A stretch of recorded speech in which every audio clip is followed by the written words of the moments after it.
just give us an introduction for the troops. I'm Mark from Exale Brewery. We're a little brewery in Walthamstow in London, and we're here at Koelschip Yard doing a little tap takeover and showing off what we're doing. Can you tell us a wee bit about Exale, please, for me? So we've been going for about 3 years now. I mean, before that we were called Hale, and we started as a 500 litre kit in a shipping container outside a nightclub in Tottenham, which was, you know, a whole other world. But for the last 3 years we've been in Walthamstow. We've got a brilliant little tap room, a bit of a party atmosphere, and you know, we're a brewery that makes serious beer, but we don't take ourselves too seriously, and the tap room kind of sums that up. You know. Brilliant. So you're in Scotland. Can we just touch on a wee bit on the Irn-Bru Sour quickly? Aye, so I guess the Irn-Bru Sour's a beer we're quite famous for. Started off as a bit of a joke for my birthday party. We made an Irn-Bru Sour and we actually had a submersible speaker in the first batch playing Rod Stewart for 24 hours. And it was just a bit of a laugh, it was just a bit of a stupid thing we did, and it became a bit of a beast, and it's, you know, a beer that people love and knows for. Fantastic. So I used to call Irn-Bru Squish when I was a wee boy, you know, ginger, all the rest of it. But can I just say, I've had a Squish tonight. Aye. So, do you know what, it's one of those things, like, I didn't realise when I called that beer Squish, because for me it's the same, it's like it's juice, the Squish, it's just like you fling on your neck. So when I called that pale Squish, I didn't realise that it wasn't a universal word. And people in London were like, what is Squish? And I was like, what do you mean? Why don't the rest of the world know the word Squish? Because, you know, and it sums it that beer beautifully. It's like, it's the beer that we sell the most of. It's just really delicious, beautifully balanced, hoppy, hazy pale. And, you know, it's the beer that we're probably the most proud of, I think. And I have to say, see that Squish, troops, it is a fucking belter. So I also tried to... It's a dillion, man.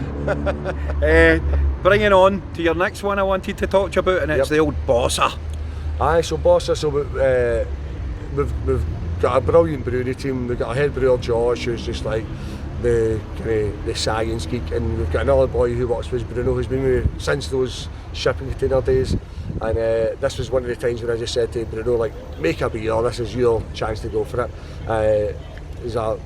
He's Brazilian, and he's wonderful. He's like, you know, the nuts and bolts of the team. Is he quite silky on the ball? No, he's absolutely horrendous. I did invite him to play football once, and he's very violent. So I can't ever take him to five-a-sides again. So is he more of a dunga then? Oh no, he's a liability. He's a hard tackling, nasty bastard.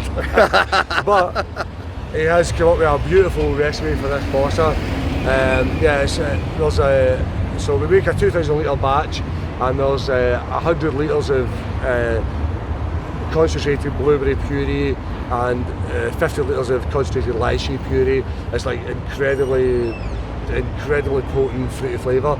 And we also added there's a puree that's it's a butterfly pea flower that makes this powder that turns things purple. And we use that as a natural ingredient to make things super fucking purple. And the beer looks incredible, it tastes incredible, and, you know, Bruno's just like absolutely smashed it in the park. It's a brilliant recipe and a beer we're really proud of. Yeah. So I have to say, man, see if you do a wee Squish, Bossa, it's like juicy belter, palate cleanser, innit? A wee Squish Bossa is a wee phrase we might want to try and go. Yeah. It would be rude of me not to ask you this, Mark, right? You're here in the south side of Glasgow now. I believe you've been doing a wee collab with Simple Things. Yeah, we've done a couple of beers with Simple Things over the years, and like, it's quite funny because, like, me and Phil both got a music background, and he lived in London and moved to Glasgow to start a brewery, and I lived in Glasgow and I started a brewery in London. So there's just this synergy between us, and it's just somebody that I've got a lot of time for. And for that particular beer, the Half-Wit, we talked about, like, it was right in the middle of the cost of living crisis, and we were like, let's try and make a beer where we can replicate a really hoppy, full flavoured, sessionable beer, but without using expensive hops. So we used lemon verbena and we used heather tips for the Scottish element, and I'm really proud of that beer. It's like really delicious, really sessionable, really great drinking beer. And, you know, I think it's something we're work on more, doing more versions of that beer where we don't use expensive hops. We just, like, you know, it's a proper British beer and a great collab between two great breweries. So yeah, very proud of that. Brilliant. So if you're stuck in a desert island, Mark, Okay, good eye. you've only got one beer for the rest of your life. Ooh. What would it be? I mean, like, I should probably say something really fucking But you can't choose one of your own. Aye, I should probably say something really trendy, but to be honest, like, Fine Ales Yarrow maybe. You know, like, it's just, that's my coming home beer.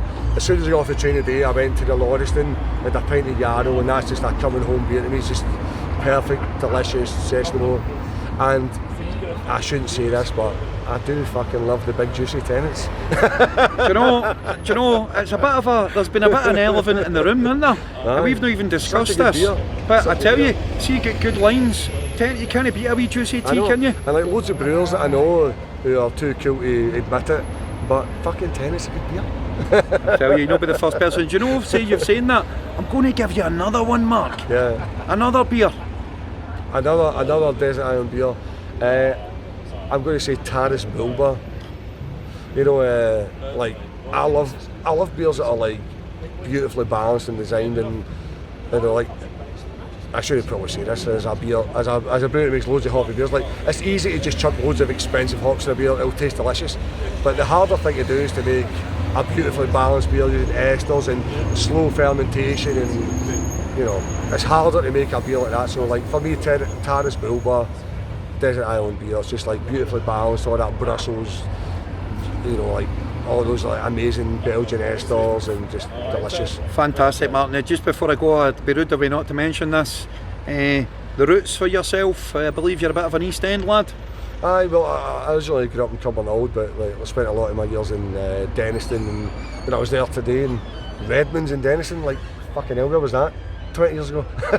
Fucking so brilliant. Yeah, I've always, you know, it's always like coming home. I love seeing the beer scene in Glasgow, and places like Koelschip Yard. There should be more like this, you know, like. Yeah. I wish there was more independent operators doing. Thank you very much. I'm going to take a big breath in now, and I'm going to exhale. Fucking brilliant, mate. Love you. Thank you.